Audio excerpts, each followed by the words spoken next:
अरे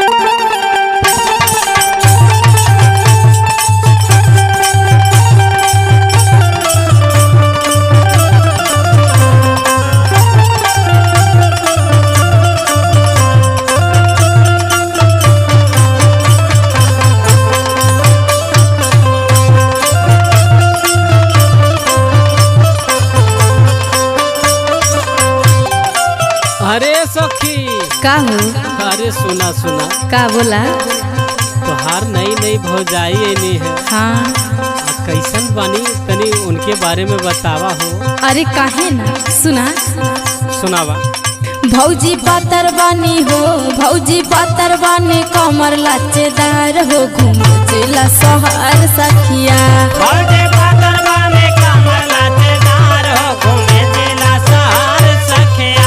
भौजी पातर बानी कमर लाचेदार हो, घूमे जिला शहर सखिया। भौजी पातर बानी हो, भौजी पातर बानी, कमर लाचेदार हो, घूम जिला शहर सखिया।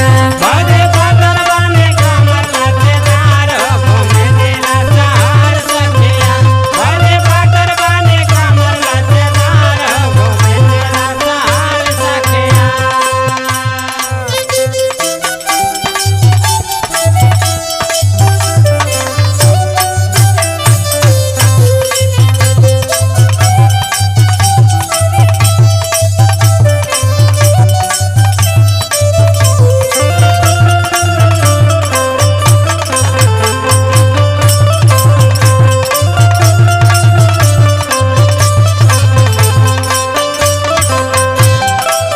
ऐसन बात बा हो सखी। हाँ हो, और सुना। सुनावा। बोले मीठी मीठी बोलिया, बोले मीठी मीठी बोलिया, बोले मीठी मीठी बोलिया। घूमे आरा यौरी बलिया। घूमे आरा रे बलिया, घूमे आरा रे बलिया। ए सखी सुना तारू। हाँ हो। बोले मीठी मीठी बोलिया, घूमे आरा यौरी बलिया।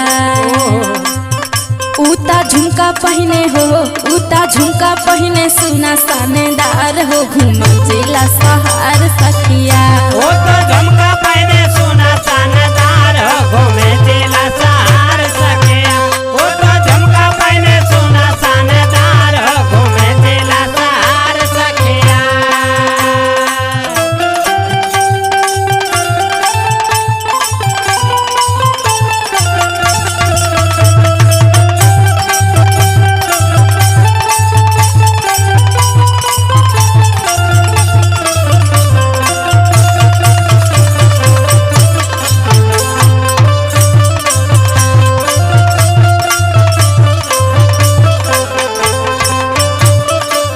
अच्छा सखी, का कैसन भौजाई मिल गई बाड़ी हो।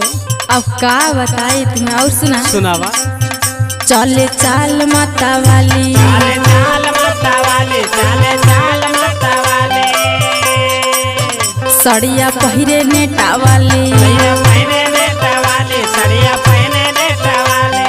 ए सखी चले चाल माता वाली, सड़िया पहिरे नेटा वाली। लइका देखी उनके हो, लइका देखी उनके, गिरे भरा भर हो, घूम जिला शहर सखिया। लइका